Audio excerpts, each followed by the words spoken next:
Hey guys, welcome back to the channel. It's Chi. Of course, Rue decides to start crowing right now. There's actually a really big misconception, which I'm sure a lot of you guys know, but roosters don't just crow in the morning, they crow throughout the day. The only time they don't crow is at night, and that's only if there's not like a bright light, car light, shining light that makes them think that it's daytime. And what I mean by that is if it's pitch dark and you like pull up in the driveway and the light flashes on the coop, your rooster might start crowing. But just a random fun fact. If you didn't know, now you know. If you did know, now more people know. Welcome if you are new. We post, and by we, I just mean me and you guys. I always say we in the vlogs, like we're going to the store.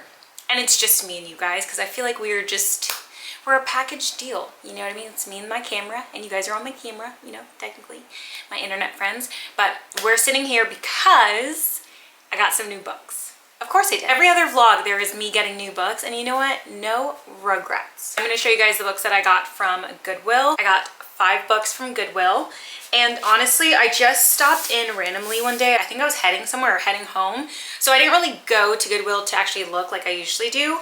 So I'm sure I could have found way more books if I had like the patience that day, my glasses on, like a cute little drinky drink or something, just to, you know, mosey along the aisle. But I found 5 really good ones, and I'm so excited.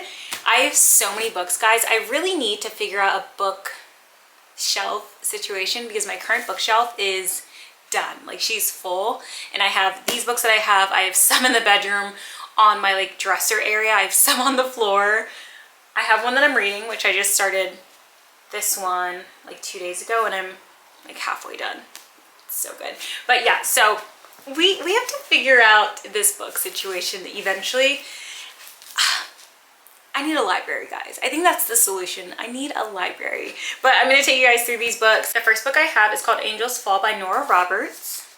And I feel like this is my first... No, I think I have another Nora Roberts book, but I think it's a book 2 of a series, and I need to find the first one.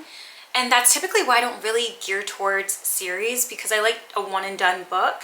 If there's a continuation, fine, but I don't need it to be like, if you don't read the first or second, you're missing out on the actual storyline. It can kind of go together. Like, there's an audiobook series I'm listening to that it's intertwined, but not really. Like, if you didn't listen to the first one, you can still listen to the second one and vice versa.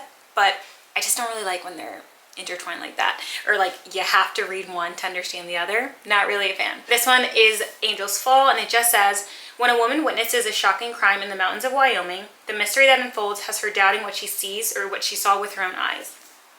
So it's gonna be a little mystery thriller. I just figured it'd be a nice read. And then I do have another Nora Roberts one, which is called Sanctuary, and this one says, photographer Jo Ellen Hathaway thought she'd escaped the house called Sanctuary long ago. She spent her loneliest years there after the sudden, unexplained disappearance of her mother. Yet the sprawling inn off the Georgia coast continues to haunt her dreams. And now even more haunting are the pictures that someone is sending her, strange close-ups and candids, culminating in the most shocking portrait of all, a photo of her mother, naked, beautiful, and dead. I like forgot what this said, Jesus. Now Jo must return to the island and to her bitterly estranged family, and with the help of one man, learn the truth about the tragic past, but Sanctuary may be the most dangerous place of all. Guys, I love a good thriller. I was thinking that last night when I was reading, because I'll tell you, the Hotel Magnifique book, I had to pause it. Actually, like, put it down and pause it, and I paused it on my app too.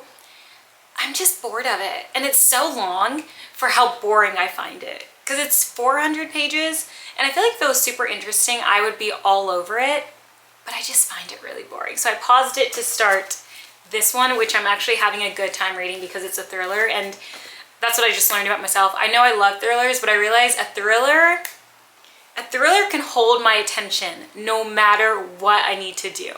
If it's a book that I don't really care for, or a genre I don't really care for, I could have all day to read and I just won't do it. So yeah. This one I thought would be fun because I ended up reading the Off to Wonderful, Beyond Wonderful. Oh, I forgot what it's called. It was like a timepiece book, and this kind of reminded me of it. Not really the storyline, but like the timepiecey parts of it. So I figured I might enjoy it because I did enjoy that other one, and I didn't do a September book wrap up. I might just do a September, October one and combine all the books that I read in those 2 months together, and same with audiobooks. I feel like that might be more efficient. But this one is called Jewel by Brett Lott. In the backwoods of Mississippi, a land of honeysuckle and grapevine, Jewel and her husband Leston are truly blessed. They have 5 fine children. When Brenda Kay is born in 1943, Jewel gives thanks for a healthy baby, last born and most welcome. Jewel is the story of how quickly a life can change, how the lightning and unforeseen event can set us on a course without reason or compass. In this story of a woman's devotion to the child who is both her burden and God's singular way of smiling on her, Brett Lott has created a mother-daughter relationship of matchless intensity and beauty, and one of the finest, most indomitable heroines in contemporary American fiction. So I feel like this will be a good story, honestly. And I do kind of like a timepiece when it's not really about the timepiece, you know, it's not like in so-and-so the war and then that's what it's talking about, because I don't find those books interesting. But I do like when it's a timepiece of a story that could be happening in current time. It's just the timepiece plays a part in it. It's not like the main point. I hope I'm explaining that well. The next book I have is called The Woman in Cabin 10 by Ruth Ware. I have another one by her that I think I'm going to read next called In a Dark, Dark Wood. That one, it's going to be spooky, scary. I don't really know the storyline because the book doesn't really give much away. But all the little reviews on the back were like, this is terrifying, this is scary. If you're looking for something to like keep you up at night, and I'm like, I might be. So this one is called The Woman in Cabin 10. Is this maybe her thing? Like she doesn't have a description of the book? I guess I'm going into this blind because it has no description, just like the last one. And I just realized I also have another book by Ruth Ware called The Lying Game. I just saw it on the back of this and I was like, hold on, that cover is familiar. I have it, but in hardcover, and I actually use it as decor in like my TV stand area. And I actually need to look at those books again because I'm like, what books are there? I just have so many books. They're all on my tracking app, but I'm just like, I don't see them. So I'm like out of sight, out of mind kind of. Then the last one I have is by Stephen King. And I will say the only other Stephen King book I have is Dolores Claiborne, and I just can't finish it. I've been reading that book on and off for like a year, and I'm almost done with it. I just can't. Maybe I'll finish it this month. I think for me it was hard because once I figured out what happened, I felt like things were justified, and I was like, all right, end of the story. But because the story still goes on, I'm like, well, the thing that, you know, deserved to happen already happened. What else? But I should probably keep reading so I can figure out what else. This is called The Outsider by Stephen King, and it says, a living nightmare has come to Flint City, Oklahoma. An 11-year-old boy is found brutally murdered in a local park, an unspeakable crime that rocks local law enforcement to its core as the most heinous atrocity anyone there has ever witnessed. Equally stunning is the identity of the prime suspect, Terry Maitland, one of Flint City's most popular citizens, as well as Little League coach, English teacher, and devoted husband and father. Detective Ralph Anderson, whose own son Maitland once coached, orders a quick and very public arrest. Multiple eyewitnesses and irrefutable evidence mean an ironclad case, until the investigation expands and horrifying new details begin to emerge. Terry Maitland seems like a nice guy, but is he wearing another face? When the answer is revealed, it will shock you as only master-telling Stephen King can. I love a good thriller. I love a good spooky book. If I could just curl up on the couch and just read it all day, I would. And maybe that's what I'll do tomorrow. Hear me out. Cinnamon swirl bread. What do you guys think? Should we do it? I just found a recipe in my Magnolia, I think volume 2 cookbook, and I have all the ingredients. And I feel like cinnamon swirl is kind of festive too, like it's in the fall time vibe. I kind of just want to do a little cozy baking with you guys. Here's the recipe that I have. It's from the Magnolia Table volume 2. And it's cinnamon swirl bread. Hopefully it's focused, but it looks so good. I was thinking about doing bagels. Maybe we'll do bagels the next time. And I have done bagels before. If you guys follow me on Instagram, if you click on my story highlight that has like the jalapenos in a jar, it's like all my baking, cooking, things like that.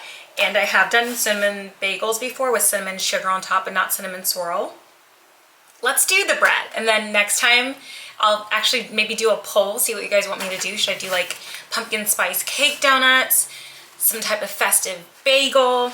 I think that'll be fun, but let's do this. So let's get the ingredients out. I need warm water, which I have in my kettle. I need my active dry yeast, sugar, bread flour, kosher salt, unsalted butter, and whole milk, and cinnamon. Of course. I do have butter, but I think I might have frozen all of my butter. Okay. My butter sticks are frozen. How quickly will they thaw? Here's my plant butter that I have. And it's unsalted too, which I just saw that it came out with. I think this is a new one that they came out with at Walmart.